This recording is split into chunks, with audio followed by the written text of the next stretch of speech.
రెండవ తారీఖున మనకి జరిగిన సంఘటన మనందరికీ తెలుసు, చాలా దురదృష్టకర సంఘటన. ఆ సంఘటనలో లక్ష్మీ నాయుడు అబ్బాయి 25 సంవత్సరాల వ్యక్తి అతి దారుణంగా హరిశ్చంద్ర ప్రసాద్ అనే వ్యక్తి వల్ల హత్య చేయబడడం మనందరికీ కూడా తెలుసు. నిజంగా ఎంత దురదృష్టకర సంఘటన అంటే, ఒక చిన్న ఆర్థిక లావాదేవీల మధ్యలో డబ్బులు అడిగేదానికి మధ్యలో జరిగిన గొడవలో అతి పైశాచికంగా చెప్పాలంటే బ్రూటల్ గా ఒక ప్లాన్ ప్రకారం ఆ అబ్బాయిని చంపడం అనేది మనందరం కూడా చూస్తున్నాం.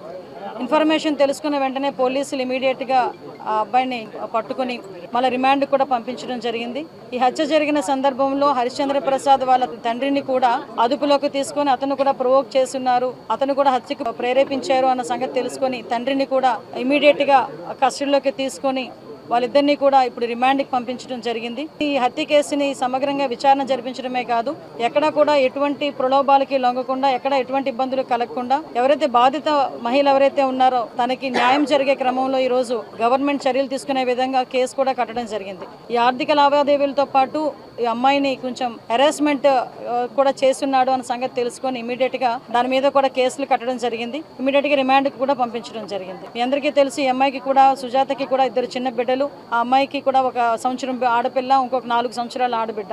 అయితే ఈ హత్య జరిగేటప్పుడు లక్ష్మీనాయుడుతో పాటు వాళ్ళ తమ్ముళ్ళైన పవన్, అదేవిధంగా పినతండ్రి కొడుకైన భార్గవ్, వీళ్ళిద్దరూ కూడా తనతో పాటు ఆ బండి మీద ఉండటం కూడా మనందరికీ తెలుసు. వాళ్ళిద్దరు కూడా ఈ రోజు ఇంజూరీస్ అయ్యి వాళ్ళందరూ గాయపడి ఈ రోజు గుంటూరు హాస్పిటల్లో ఈ రోజు అక్కడ ఉండటం కూడా జరిగింది. అయితే మనందరికీ తెలియాల్సిన విషయం ఏంటంటే, ఈ రోజు గవర్నమెంట్ కూడా కంపల్సరిగా ఈ బాధిత మహిళకి, మన సుజాతకి కంపల్సరిగా న్యాయం జరగాలి, అదేవిధంగా వాళ్ళ తల్లిదండ్రులు కూడా న్యాయం జరగాలనే దృక్పథంతో ఈ రోజు మేమందరం పాటు పనిచేస్తున్నాం.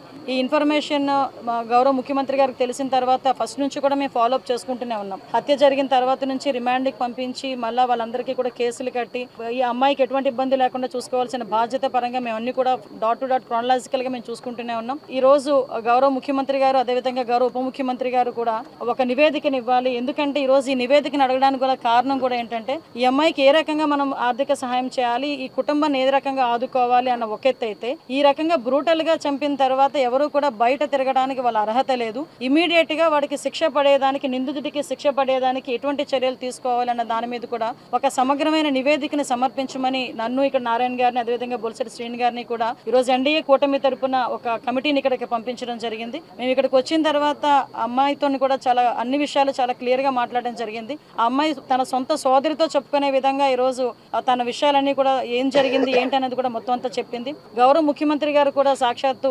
అమ్మాయితోని మాట్లాడడం జరిగింది, తనకి భరోసా ఇవ్వడం జరిగింది. అమ్మాయిని అన్ని విధాల కుటుంబ పరంగా, అదేవిధంగా అన్ని విధాల అమ్మాయిని ఆదుకుంటామని చెప్పి అమ్మాయికి భరోసా ఇవ్వడం జరిగింది. ఈ అమ్మాయి ఒకటే కోరుకుంటుంది, ఈ రోజు నన్ను ఇబ్బంది పెట్టి ఈ రోజు నా బిడ్డలకి తండ్రి లేని బిడ్డలను చేశారు, నాకు అన్యాయం జరిగింది, వాడికి ఎట్టి పరిస్థితుల్లోని శిక్ష పడాలి, ఎట్టి పరిస్థితులు బయటికి రాకూడదు, నాకులాగా ఏ అమ్మాయికి కూడా జరగకూడదు అని నన్ను దండం పెట్టి అడిగిందాము. నిజంగా చేయాల్సిన బాధ్యత కూడా మా అందరి మీద కూడా ఉంది ఈ రోజు. ఎందుకంటే ఎలా పడితే అలా ఇష్టానుసారంగా మేము చెప్పిందే వేదం, మేము ఎలా చెప్తే అలా జరుగుతుంది అనుకునే రకంగా ఉండి, ఎలా పడితే అలాగ అమ్మాయిలను ఇబ్బందులు పెట్టే పరిస్థితి వచ్చి ఇలా చంపుకునే పరిస్థితులు వస్తే డెఫినెట్ గా గవర్నమెంట్ చూస్తూ ఊరుకునే పరిస్థితి లేదు. డెఫినెట్ గా దీని మీద మార్నింగ్ కూడా మేము మాట్లాడినప్పుడు కూడా గౌరవ ముఖ్యమంత్రి గారు రిమాండ్ లో ఉన్న అతను బెయిల్ మీద బయటికి రాకుండానే శిక్ష పడే పరిస్థితి రావాలి, దానికి తగ్గట్టుగా న్యాయ నిపుణులతో సంప్రదించండి, వీలైతే ఒక స్పెషల్ కోర్టు కూడా ఏర్పాటు చేసి ఆ నిందితుడికి శిక్ష పడేట్టు చేయాలి అని చెప్పి గౌరవ ముఖ్యమంత్రి గారు కూడా ఆదేశాలు జారీ చేయడం జరిగింది. దానికి అనుగుణంగా ఈ రోజు మేమందరం కూడా పనిచేయడం జరుగుతుంది. నేను ఒకటే విన్నవించుకుంటున్నా, ఈ రోజు ఒక ఆడబిడ్డ తాలూకా కన్నీళ్ళు, ఒక ఆడబిడ్డ తాలూకా ఆవేదన, ఒక కుటుంబం, ఒక తల్లి తండ్రి తాలూకా కడుపు కోత.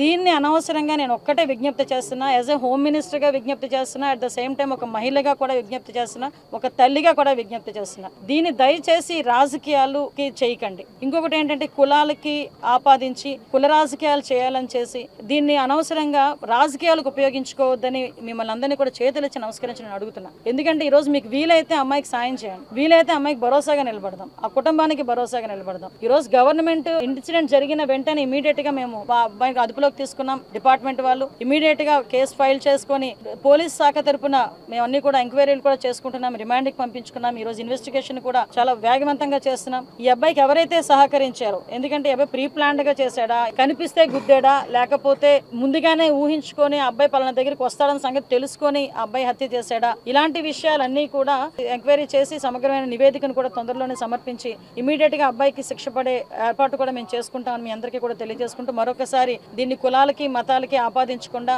ఈ అమ్మాయి భవిష్యత్తుని రాజకీయం చేయకుండా, ఆ అమ్మాయికి జరిగిన అన్యాయాన్ని రాజకీయం చేయకుండా వీలైతే అందరూ కూడా మానవతా దృక్పథంతో అమ్మాయికి సపోర్టివ్ గా నిలబడాలని మనస్ఫూర్తిగా కోరుకుంటున్నాం.